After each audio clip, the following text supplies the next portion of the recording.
Anda sedang mendengarkan Sayaga Hipnoterapi Podcast bersama Iman Mulia Santosa. Episode 8.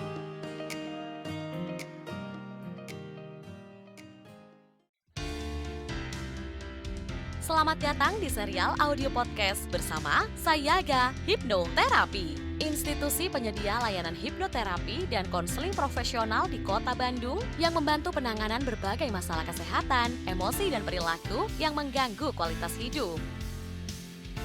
Berpijak pada nasihat luhur, eling, waspada, lan Sayaga, serial audio podcast Sayaga Hipnoterapi hadir untuk membantu Anda menata kehidupan yang berkualitas secara fisik, mental, emosional, dan spiritual dengan sikap yang lebih berkesadaran, lebih berwaspada, dan lebih bersiaga. Halo keluarga Sayaga, berjumpa kembali bersama saya Iman Mulia Santosa. Pada episode kali ini saya akan membahas mengenai hipnoterapi untuk mengatasi masalah fobia. Namun sebelumnya tidak lupa saya ucapkan salam eling waspada lan sayaga. Semoga keluarga semua dalam keadaan sehat, bahagia, sejahtera, kapanpun dan dimanapun keluarga berada.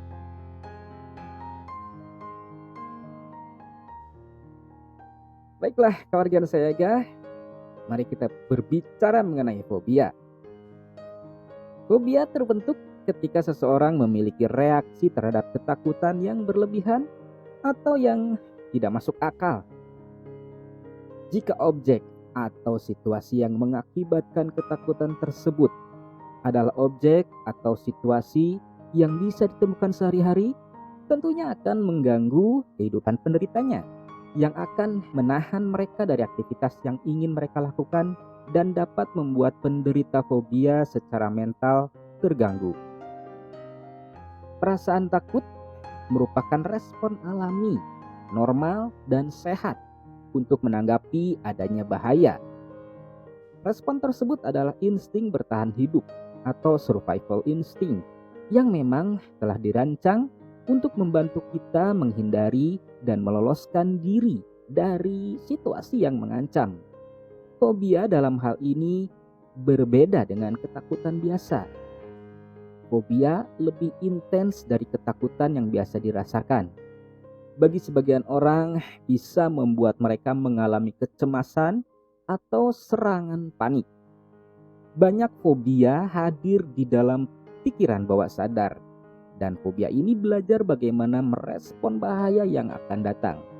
Hal ini membuat fobia dapat ditangani dengan hipnoterapi. Ya, hipnoterapi dapat digunakan untuk menganulir respon dari fobia yang telah dipelajari, membangun keberanian menghadapi fobia, dan meringankan respon yang berkaitan dengan sumber ketakutan tersebut. Sebelum kita melangkah bagaimana hipnoterapi dapat membantu menangani fobia, mari kita pahami terlebih dahulu apa sebenarnya fobia. Fobia merupakan salah satu dari gangguan kecemasan. Seringkali fobia muncul ketika Anda menghadapi situasi atau objek fobia.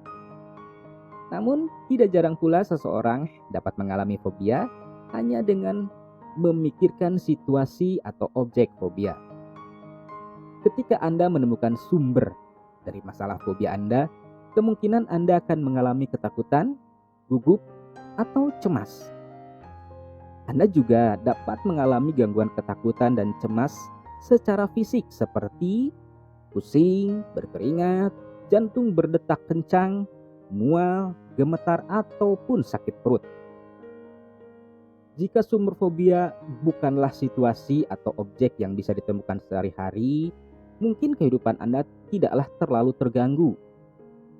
Namun, jika itu ditemukan dengan mudah dalam kehidupan sehari-hari, ada kemungkinan ketakutan dan kecemasan akibat fobia akan membuat kehidupan Anda semakin lama semakin memburuk. Para ahli membagi fobia menjadi dua, yaitu pertama adalah fobia spesifik, yang kedua adalah fobia kompleks. Fobia spesifik sendiri dikenal juga sebagai sintofobia.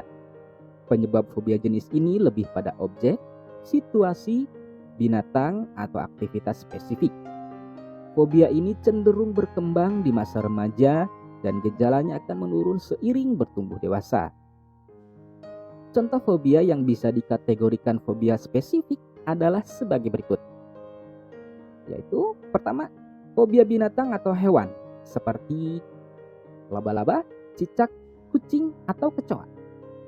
Kedua, fobia lingkungan seperti ketinggian, air, atau bakteri.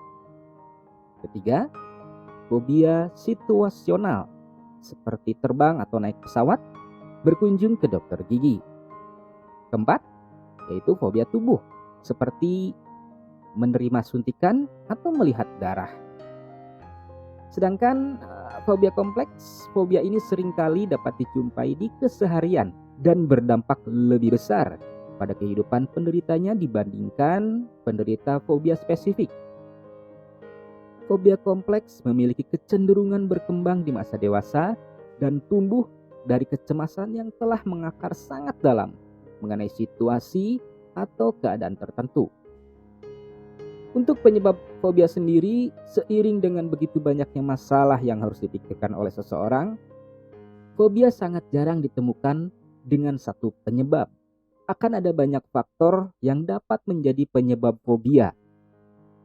Ada kemungkinan dikarenakan sebuah trauma yang dialami, yang kemudian menjadi sumber trauma. Sebagai contoh, ketika masa kecil atau remaja, Anda pernah mengalami sebuah kecelakaan saat berkendara, yang kemudian Anda menjadi fobia untuk menggunakan kendaraan, bahkan jika itu hanya sebagai penumpang sekalipun. Kemudian ada juga fobia yang terjadi karena respon yang tertanam atau dipelajari.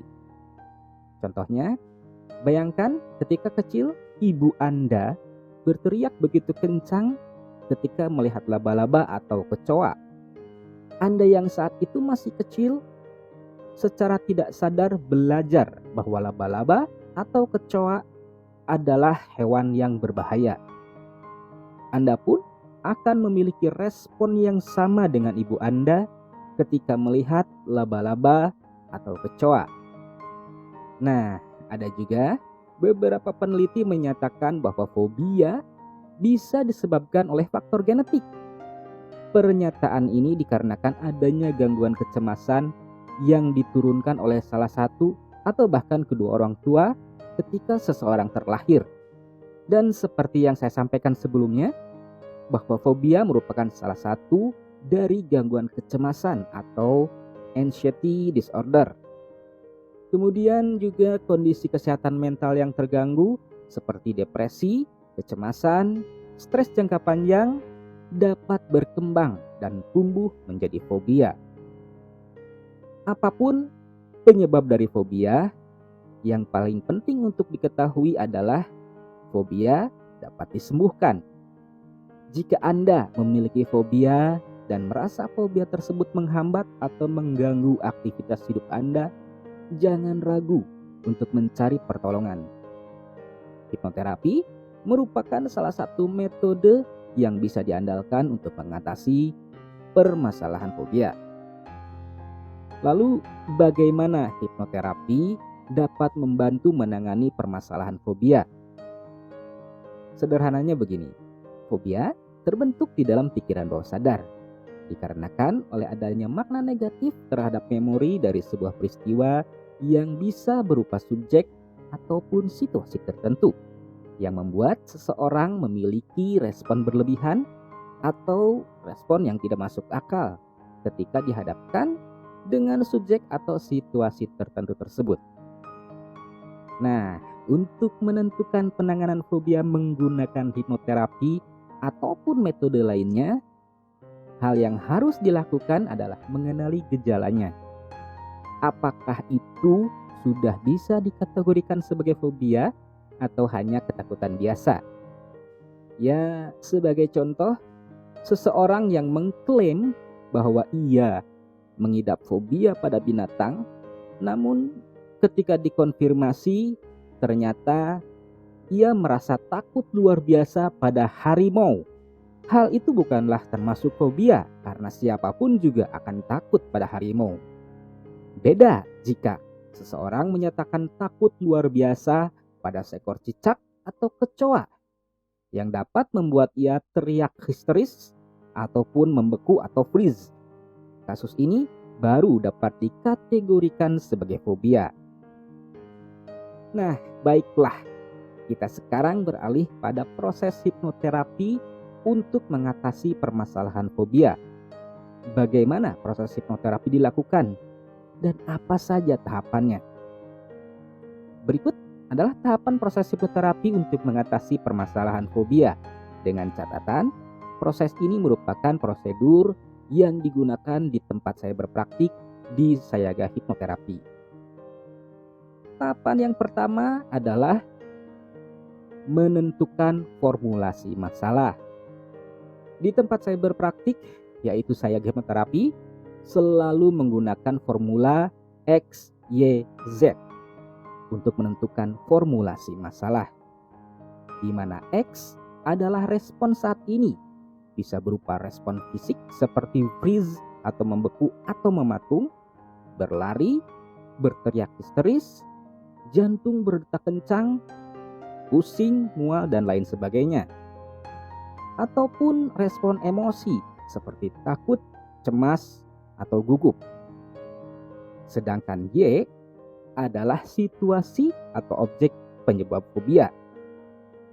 Atau klien merasa X ketika Y. Lalu bagaimana dengan Z? Z adalah respon ideal yang diharapkan. Atau klien merasa Z ketika Y. Nah, jadi yang berubah adalah X-nya menjadi Z, sedangkan Y tetap sama. Untuk lebih jelasnya, saya berikan contoh sebagai berikut. Klien A memiliki fobia terhadap kecoa. Klien A merasa ketakutan luar biasa dan berteriak histeris ketika menemukan kecoa. Di sini X-nya adalah merasakan ketakutan luar biasa dan berteriak histeris. Sedangkan Y-nya adalah ketika menemukan kecoa. Sedangkan harapannya adalah klien A merasa tenang dan biasa saja ketika menemukan kecoa. Di sini X sudah berubah menjadi Z, yaitu merasa tenang dan biasa saja. Sedangkan Y masih tetap sama, yaitu menemukan kecoa. Tahapan yang kedua adalah menemukan akar masalah. Apakah kecoa adalah akar masalah dari A? Belum tentu. Mungkin saja kecoa bukanlah akar masalah dari fobia kecoa yang dialami klien A, melainkan hanyalah pemantik atau pemicu dari reaksi atau respon berlebih dan tidak masuk akal dari klien A. Jadi apa sebenarnya akar masalah dari klien A? Disinilah pentingnya menemukan akar masalah. Fobia tidak lepas dari memori atas peristiwa masa lalu yang memiliki makna negatif. Bisa itu pernah mengalami peristiwa yang mengguncang seperti kecelakaan yang hampir merenggut nyawa, atau bisa saja klien A di masa kecil mendapatkan pelajaran bahwa kecoa adalah makhluk berbahaya hanya karena pernah melihat atau menyaksikan ibu atau orang dekat berteriak histeris ketika menemukan kecoa. Tahap yang ketiga adalah menyelesaikan akar masalah. Nah, setelah jelas apa akar masalah yang terakumulasi menjadi penyebab fobia, langkah selanjutnya adalah menyelesaikan atau membereskan akar masalah. Kita tahu kita tidak bisa merubah peristiwa masa lalu yang melatari munculnya fobia. Namun, kita bisa menyembuhkan bagian diri yang terlanjur terluka dan ketakutan yang tertinggal di peristiwa masa lalu. Selain itu, mengubah persepsi juga teramat penting, terlepas dengan adanya akar masalah. Selama ini, klien A sudah menganggap bahwa kecoa adalah makhluk berbahaya. Nah, disinilah perlunya mengubah persepsi tersebut. Kita bisa mengubah makna dari peristiwa tersebut, dari makhluk berbahaya menjadi makhluk kecil yang tidak berdaya. Tahapan yang keempat adalah future pacing. Future pacing ini digunakan untuk menguji seberapa besar perubahan yang terjadi. Akan jauh lebih mudah jika fobia yang dialami klien adalah objek yang gampang didapatkan seperti karet gelang, tempe, nasi, atau apapun yang bisa dengan mudah didapatkan. Namun, jika objek fobia bukanlah yang bisa dihadirkan, maka kita bisa meminta membayangkan objek tersebut pada klien. Bayangkan objek tersebut ada di hadapannya dengan sangat jelas, baik bentuk, warna, maupun suaranya. Amati ekspresi dari klien. Apakah reaksi atau respon masih sama seperti sebelumnya? Apakah sudah berkurang? Atau bahkan responnya terlihat biasa saja? Selain itu, sebelum dinyatakan sembuh dari fobia, klien harus menghadapi ketakutannya di kehidupan nyata. Bagaimanapun, di dalam ruang praktek hanyalah diminta untuk membayangkan objek tersebut. Namun beda halnya jika hipnoterapis bisa menghadirkan objek tersebut secara fisik atau nyata.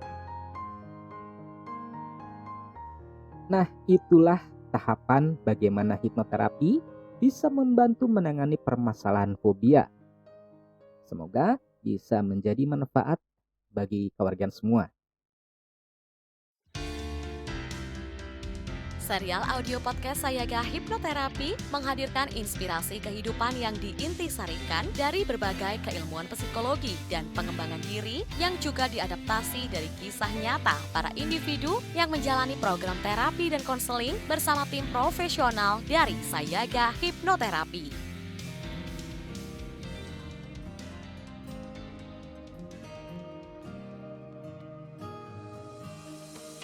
Dapatkan lebih banyak inspirasi menarik lainnya dengan ikuti Instagram @sayagahipnoterapi_bandung dan podcast channel Sayaga Hipnoterapi. Kunjungi juga website www.hipnoterapibandung.com untuk temukan lebih banyak informasi menarik lainnya, termasuk untuk memesan layanan hipnoterapi dan konseling bersama para tim profesional dari Sayaga Hipnoterapi Bandung untuk membantu Anda menangani berbagai masalah kesehatan, emosi, dan perilaku yang mengganggu kualitas hidup. Mari menjalankan kehidupan yang eling, waspada, lan sayaga.